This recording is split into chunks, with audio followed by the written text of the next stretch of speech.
إن الحمد لله نحمده ونستعينه ونستغفره ونعوذ بالله من شرور أنفسنا ومن سيئات أعمالنا من يهده الله فلا مضل له ومن يضلل فلا هادي له وأشهد أن لا إله إلا الله وحده لا شريك له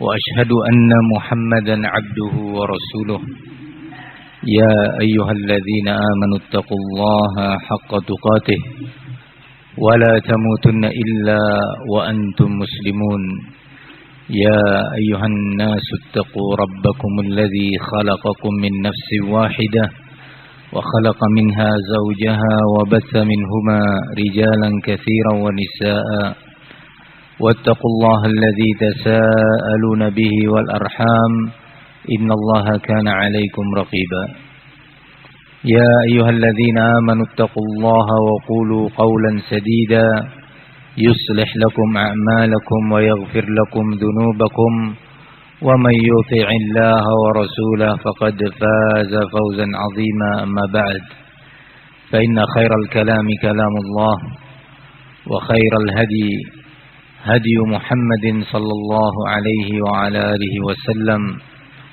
وشر الأمور محدثاتها فإن كل محدثة بدعة وكل بدعة ضلالة وكل ضلالة في النار. أيها الإخوة,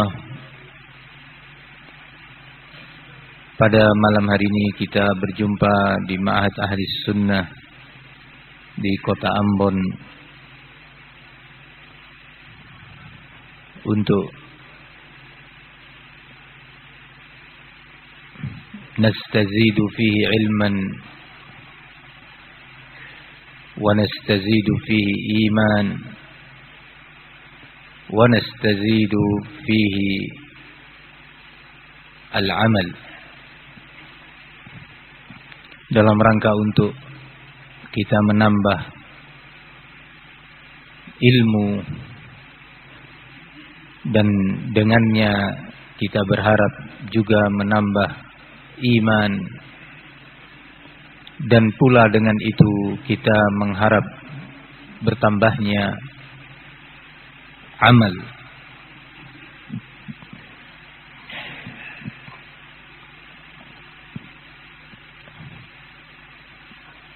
Kita bersyukur kepada Allah Subhanahu wa taala atas segala nikmat-Nya yang tidak mungkin terhitung oleh hamba-hamba Allah.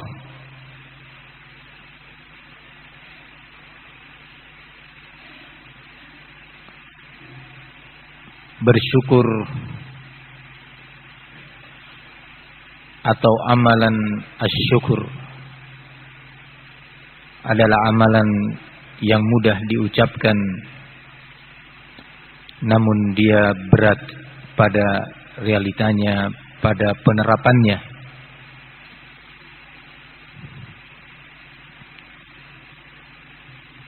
Namun kita tak boleh bosan untuk mengingatkan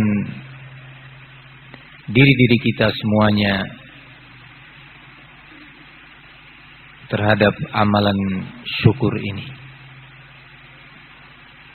Tentu saya yang ada di hadapan antum adalah orang pertama yang paling membutuhkan terhadap pengamalan isi nasihat dan materi yang saya sampaikan ini, dengan terus mengharap Allah tentunya agar Allah menolong saya untuk bisa beramal dengan amalan syukur yang akan melahirkan amalan-amalan lainnya. Kalau Allah Subhanahu wa taala mengatakan di dalam Al-Qur'an, wa ataakum min kulli ma sa'altumuh, Wa in ta'uddu ni'matallahi la tuhsuha innal insana lazalumun kaffar. Dan sesungguhnya Allah telah memberikan segala apa yang kalian minta. Dan jika kalian mencoba untuk menghitung berbagai limpahan nikmat Allah, niscaya kalian tidak akan mampu untuk menghitungnya. Dan sesungguhnya manusia itu zalim, selalu berbuat kezaliman terhadap dirinya dengan melakukan berbagai kemungkaran dan kemaksiatan. Kafar, selalu mengkufuri nikmat-nikmat Allah Subhanahu wa taala, baik dengan perbuatannya atau mengkufurinya dengan lisannya. Kalau dalam ayat ini Allah mengatakan bahwa kalian tidak akan mampu untuk menghitung berbagai limpahan nikmat, secara otomatis kita tidak akan pernah mampu untuk bersyukur kepada Allah untuk setiap nikmat yang Allah berikan kepada kita. Bagaimana kita akan bersyukur untuk setiap tetesan nikmat yang Allah curahkan kepada kita, sementara kita enggak mampu untuk menghitungnya, bahkan untuk mengenalinya satu persatu. Namun Allah Subhanahu wa taala Ghafur Rahim. Allah itu Maha Pengampun, Allah Maha Penyayang.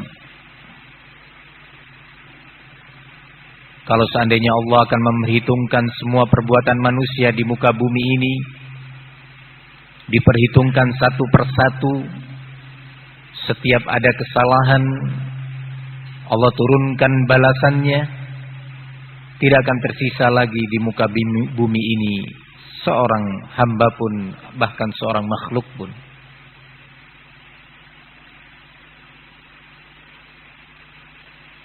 Namun Allah itu Ghafur, Allah itu Rahim.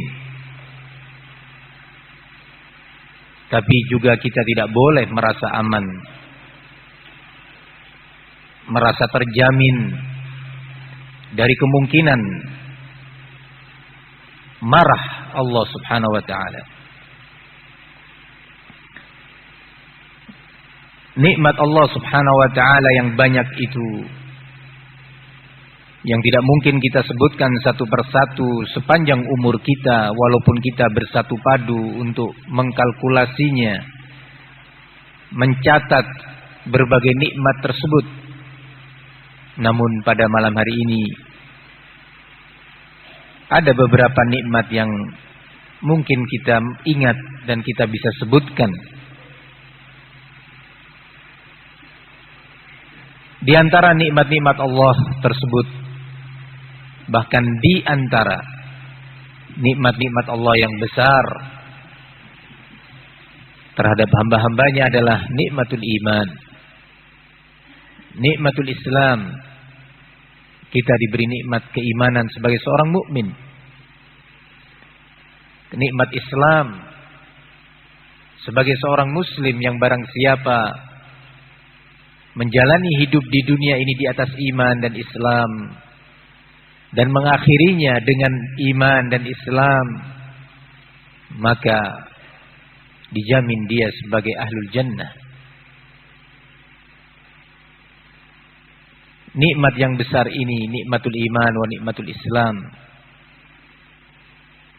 Allah sempurnakan lagi untuk kita, bahwa kita menjalani iman dan Islam itu di atas bimbingan Al-Quran dan Sunnah, dalam bingkai penerapan, pengamalan dan pemahaman as-salafus salih. Suatu nikmat yang sangat besar.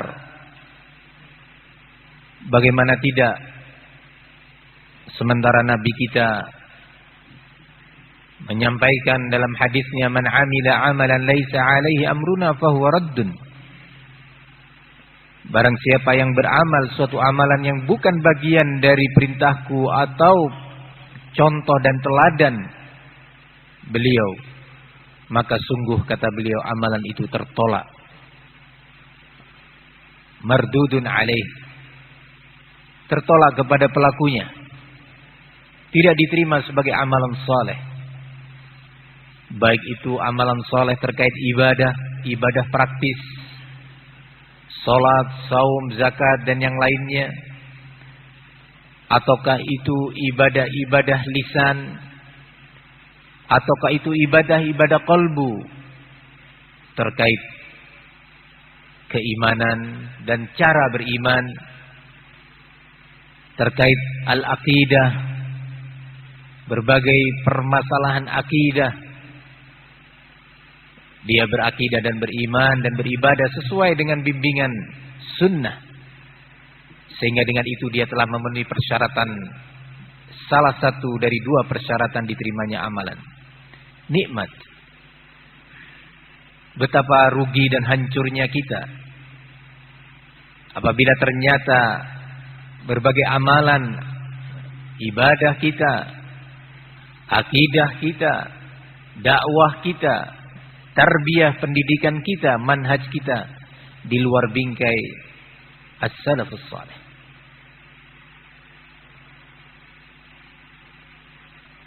Betapa hancurnya kita ketika menghadap Allah Subhanahu wa taala.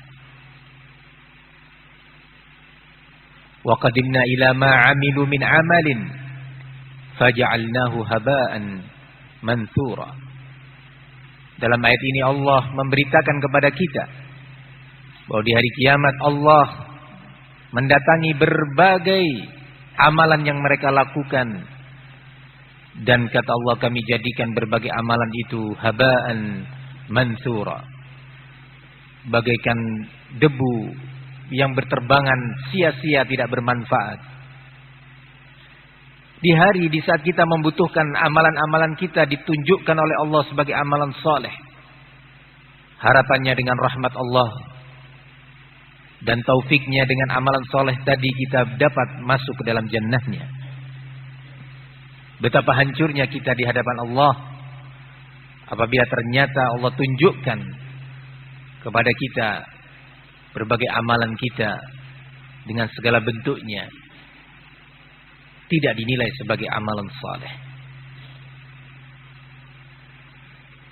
Ikhwani fiddin rahimani wa rahimakumullah.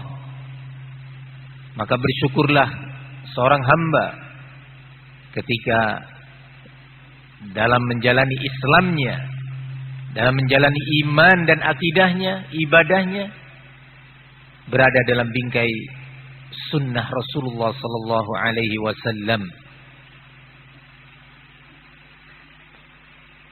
Nikmat ini terasa besar dan akan dirasakan besar oleh orang yang mengerti tentang nilainya. Bagi orang yang mengerti tentang mahalnya nikmat ini di akhirat nanti. Maka dari itu, mensyukuri nikmat yang satu ini adalah suatu kepastian yang Allah tuntut dari kita semuanya. Allah pilih kita untuk senang kepada sunnah. Tidak semua hamba Allah mendapatkannya. Allah mengatakan yakhtassu bi rahmatihi man yasha wallahu dzul fadlil azim. Allah mengkhususkan nikmatnya, rahmatnya kepada siapa yang Allah kehendaki, dan Allah itu memiliki berbagai bentuk pemberian dan karunia yang sangat besar, yang sangat banyak. Yakhluqu ma yasha wa yakhtar. Allah itu menciptakan segala sesuatu yang Allah kehendaki dari berbagai makhluknya ini, dan Allah memilih siapa di antara hamba-hambanya yang berhak mendapatkan rahmah, mendapatkan hidayah, mendapatkan taufik, dan siapa yang tidak. Kalau kita menyadari ini, pasti kita akan memahami dan meyakini bahwa nikmatus sunnah adalah nikmat yang sangat besar. Terkhusus kalau kita melihat keadaan di sekitar kita, keadaan saudara-saudara kita umat Islam yang bukan hanya sebagiannya tidak mengenal sunnah dan kedudukannya, bahkan tidak sedikit dari mereka yang mencemoohkan sunnah, menghinakan sunnah. Sunnah Nabi dicemooh, dihina, diperolok-olok, diremehkan, ditolak, dikalahkan dengan berbagai kepentingan. Alhamdulillah, sampai hari ini Allah takdirkan kita senang kepada sunnah, ingin untuk beramal dengan berbagai bentuknya, dengan amalan sunnah, berakidah, beriman, bermanhaj, berdakwah di atas bimbingan sunnah. Ikhwani fid din rahimani wa rahimakumullah. Dengan kita mensyukurinya, maka besar harapan untuk Allah menambah nikmat tersebut. Dan Allah jaga keberadaan nikmat sunnah pada kita. Allah perbaiki yang masih didapati di sana sini kekurangan, kealpaan dan kelalaian. Dzalika bi anna Allah lam yakun mughayyiran ni'matan an'amaha 'ala qaumin hatta yughayyiru ma bi anfusihim. Demikian sesungguhnya Allah tidak akan pernah merubah sebuah nikmat, sebuah karunia yang sudah Allah limpahkan kepada suatu kaum sampai kaum itu sendiri yang merubahnya. Dengan apa merubahnya? Dengan kemaksiatan. Dengan apa merubahnya? Dengan pelanggaran-pelanggaran terhadap syariat Allah, terhadap Al-Quran, terhadap sunnah. Pelanggaran terhadap as-sunnah dalam bidang akhlak, pelanggaran terhadap sunnah dalam bidang dakwah, pelanggaran terhadap sunnah dalam bidang tarbiyah, pendidikan, pelanggaran terhadap sunnah dalam urusan rumah tangga, pelanggaran terhadap sunnah dalam berbagai urusan agama. Semua itu berpotensi untuk menghilangkan nikmat dari kita, nikmatus sunnah.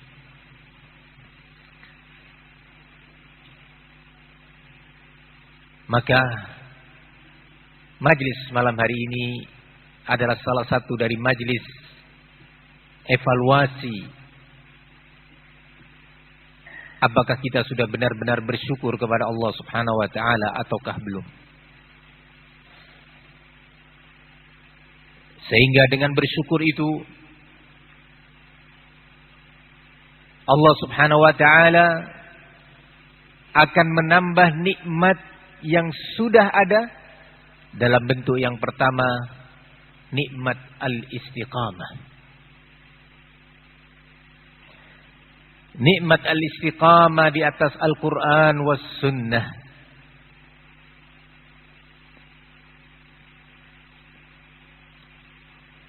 Nikmat istiqamah ini mahal, azizah, benar-benar sesuatu yang sangat bernilai dan sulit untuk diraih kecuali dengan taufik dari Allah.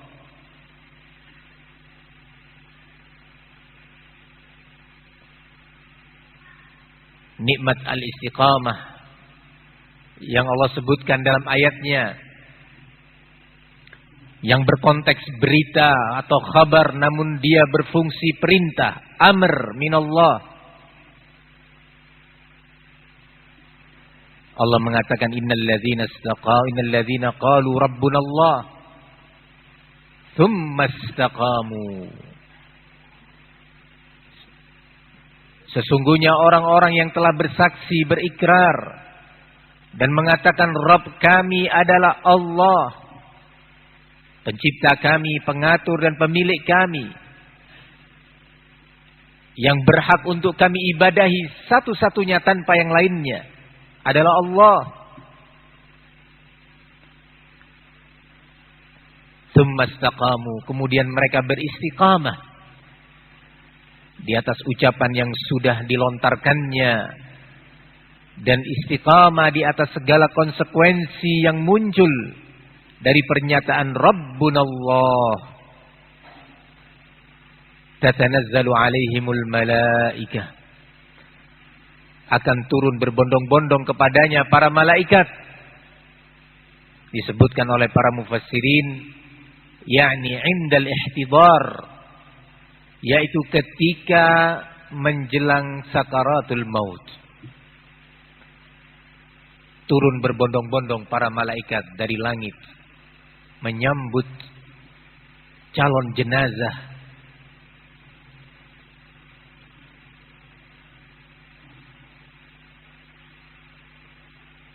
Orang yang di sekitarnya, ayahnya atau ibunya atau putranya atau keluarganya tidak menyaksikan semua itu, perkara yang gaib, diberitakan oleh Allah Subhanahu wa taala.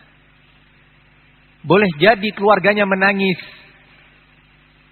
istrinya menangis, putranya menangis, tetapi dia sedang disambut oleh para malaikat Allah Subhanahu wa taala. Tatanazzalu alaihimul malaikah. Apa tugas mereka? Alla takhafu wa la tahzanu wa abshiru bil jannati allati kuntum tu'adun. Nahnu awliya'ukum fil hayatid dunya wa fil akhirah. Wa lakum fiha ma tashtahi anfusukum wa lakum fiha ma tad'un nuzulan min ghafurir rahim. Tugas para malaikat ini adalah menyampaikan poin-poin kabar gembira kepada calon jenazah yang istiqamah di atas sunnah, bertahan di atas tauhid dengan segala konsekuensinya, dia tabah menjalaninya dengan segala gangguan dan rintangannya. Kadang tidak sesuai dengan hawa nafsu kita, tapi kita kalahkan hawa nafsu kita. Kadang-kadang tidak sesuai dengan logika kita, kita tanggalkan itu logika. Kadang-kadang tidak sesuai dengan perasaan kita, tetapi perasaan itu dia letakkan untuk tunduk patuh kepada tauhid, tunduk patuh kepada sunnah, istiqamah.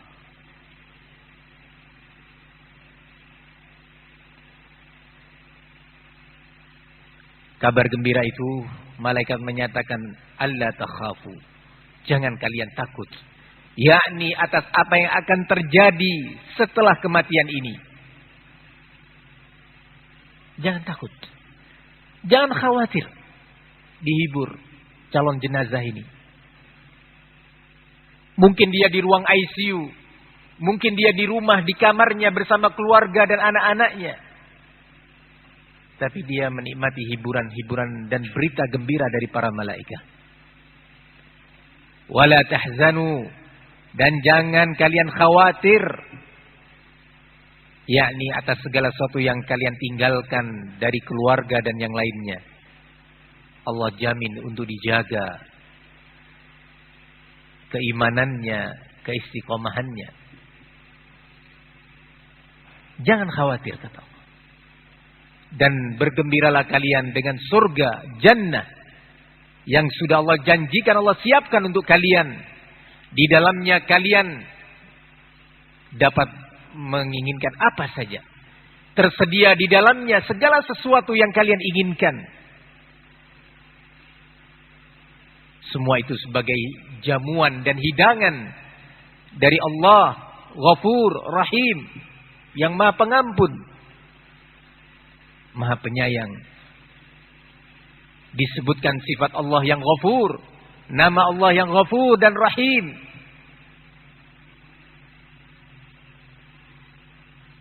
Sebagai pelengkap dan penyempurna kabar gembira tersebut.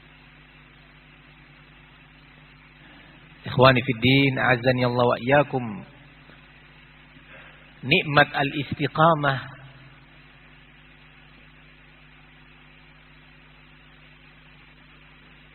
adalah nikmat yang diharapkan oleh setiap hamba mukmin.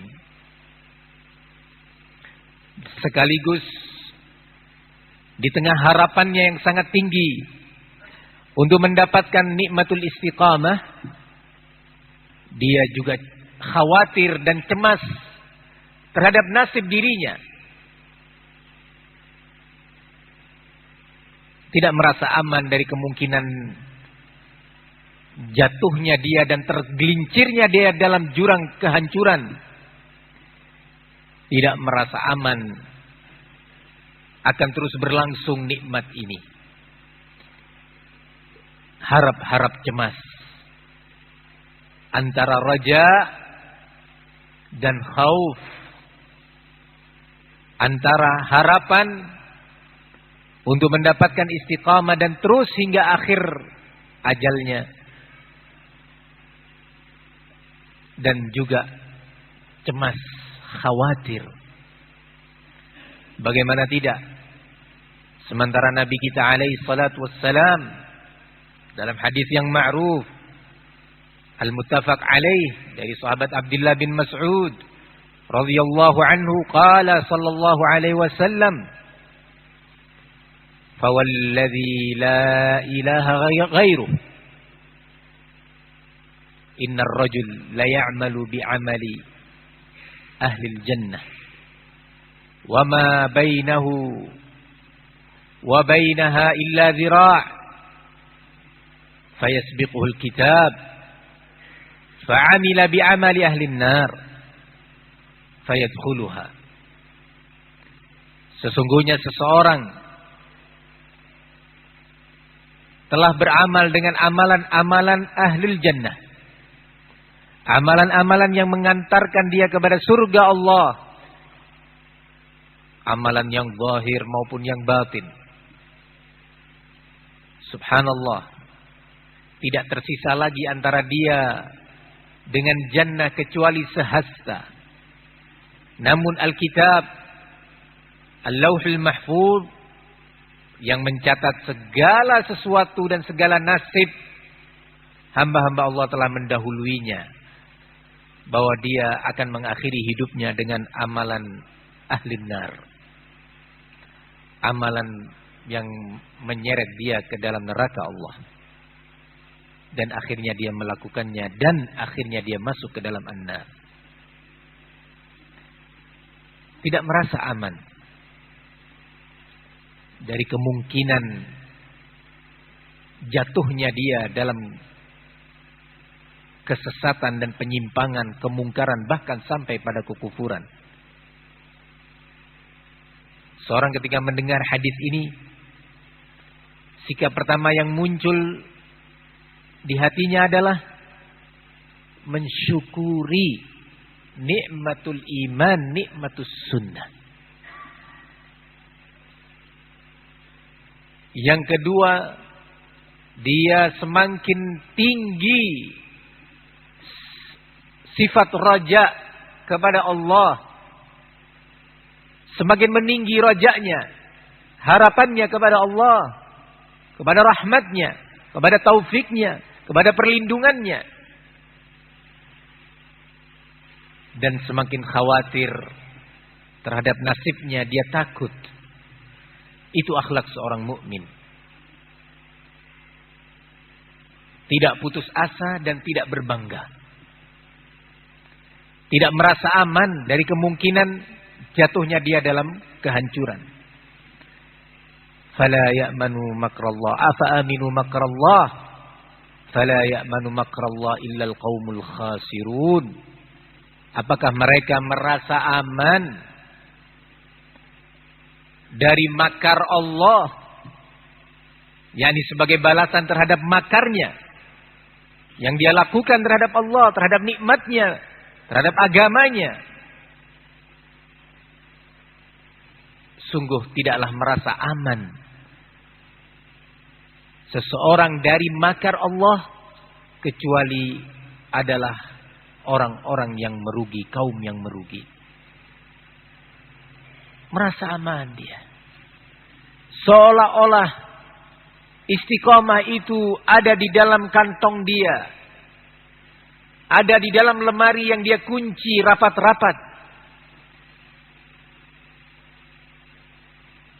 Seolah-olah dia punya himayah, punya perlindungan yang cukup terhadap istiqomahnya.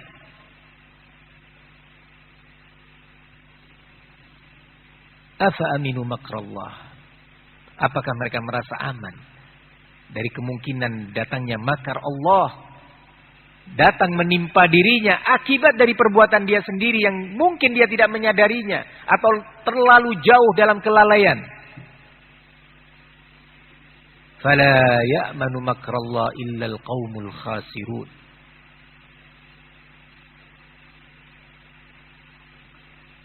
Pelajari sejarah. Berapa banyak orang yang secara zahir dari amalannya, dari ibadahnya, dari perjuangannya, dari manfaatnya dirasakan oleh umat yang jauh di atas kita, tinggi jauh di atas kita. Namun subhanallah, Allah maha berkehendak. Allah maha mutlak masyiatnya.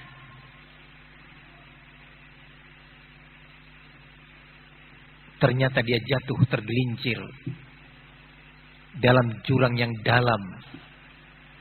Sulit baginya untuk bangkit.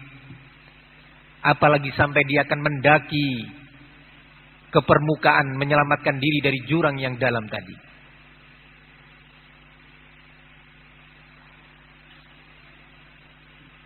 Pelajari sejarah. Dengan itu seorang akan menyadari bahwa istiqamah itu mahal. Siapa kita? Di mana ibadah kita dibanding nama-nama besar dalam sejarah? Di mana keilmuan kita bahkan dibandingkan nama-nama besar dalam sejarah? Sampai pada kita hidup saat ini. Yang kemudian meninggalkan rel istiqamah. La syai'a. Enggak ada seberapanya amalan kita, ibadah kita, perjuangan kita, ilmu kita, dakwah kita. Strata keilmuannya dan tingkat talaqi ilmu yang Allah berikan kepadanya kesempatan tersebut. Kemana semua itu? Dalam sejarah. Kalau ada yang sempat di antara kita berbangga karena diberi taufik untuk mengamalkan atau berjalan di atas sunnah, sungguh telah mendahului kita orang-orang yang telah beramal dan berjalan di atas sunnah dan telah binasa. Kalau ada di antara kita yang berbangga dengan perjuangan dan sumbangsihnya untuk dakwah sunnah, sungguh telah mendahului kita orang-orang yang jauh lebih banyak dan lebih besar manfaatnya serta sumbangsihnya untuk dakwah sunnah dan sekarang telah meninggalkan sunnah. Kalau ada di antara kita yang berbangga dengan ilmu yang ada padanya, ketahui telah mendahului kita orang yang jauh lebih berilmu, yang telah melahirkan dan menelurkan karya-karya ilmiah yang bermanfaat. Tapi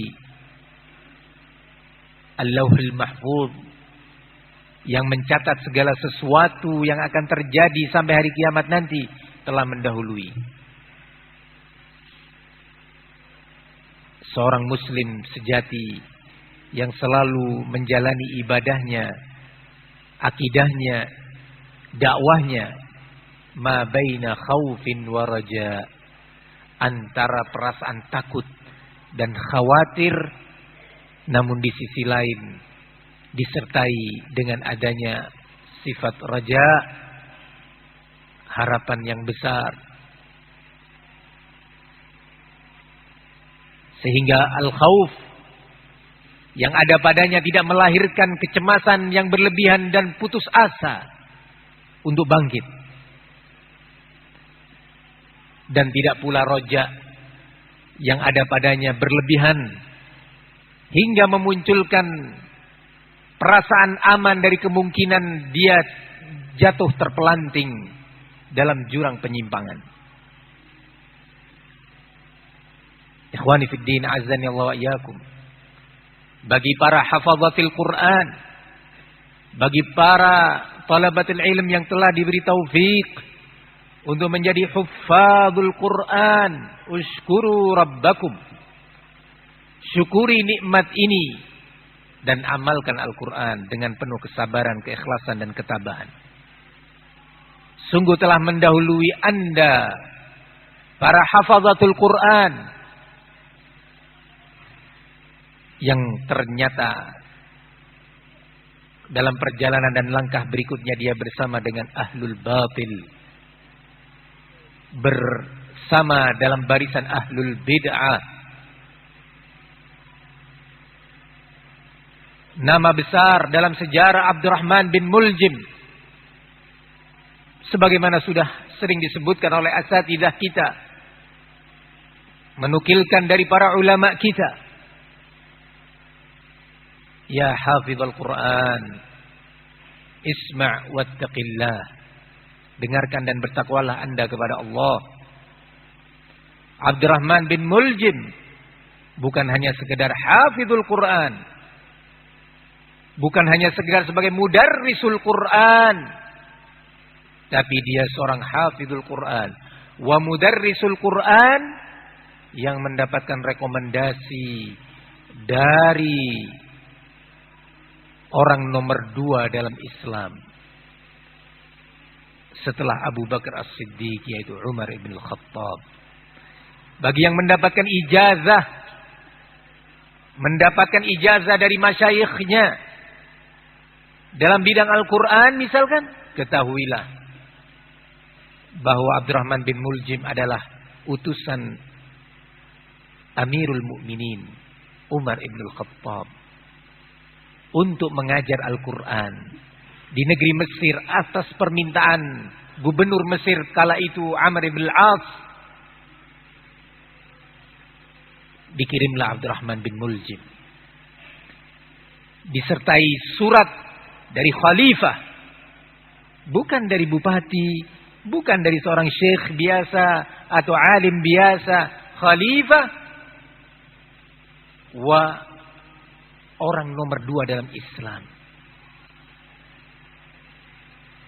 Sekarang salah seorang kita, kalau dia mendapatkan ijazah dari seorang syekh di Masjidil Haram dalam bidang Al-Quran misalkan, atau mungkin dalam bidang lainnya, mungkin dia akan berbangga. Mungkin dia akan mengabadikan ijazah tersebut, dijaganya dengan baik, dilaminating, disimpan, akan ditunjukkan kepada orang-orang di sekitarnya bahwa saya telah mendapatkan ijazah dalam bidang Al-Quran dari Syekh Fulan di Madinah, dari Syekh Fulan di Mekah, dan seterusnya. Abdurrahman bin Muljim mendapatkan rekomendasi dari Amirul Mukminin Khalifah Umar ibn Khattab. Nah, apa akhirnya? Apa yang menimpa Abdurrahman bin Muljim? Sebagaimana sudah antum ketahui, dia adalah pembunuh Khalifah Ali bin Abi Thalib. Bukan tidak sengaja. Sengaja dan bangga dengan keyakinan bahwa Khalifah Ali bin Abi Thalib adalah kafir. Luar biasa. Apa artinya dia seorang imam di sebuah masjid? Perhatikan baik-baik. Ini salah satu catatan berharga dalam sejarah untuk menjadikan pelajaran bagi kita. Abdurrahman bin Muljim menghadiri majalis sahabat. Apa artinya kita? Murid dari Syekh Fulan atau Syekh Illan. Apa artinya? Kalau seandainya ada di antara kita yang pernah menjadi murid Syekh bin Baz, apa yang akan terjadi? Ya, itu sebuah nikmat.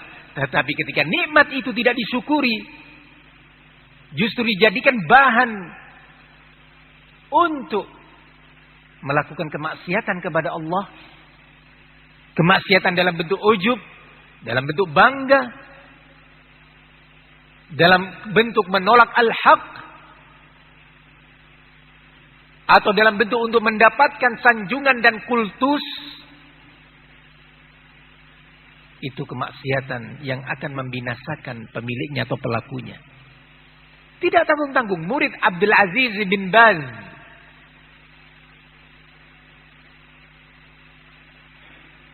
apa artinya? Ikhwani fid din, azani Allah wa iyyakum.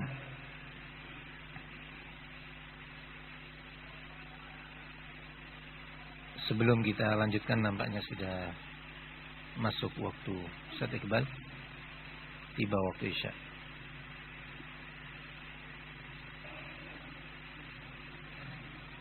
Azan dulu. Fadhal.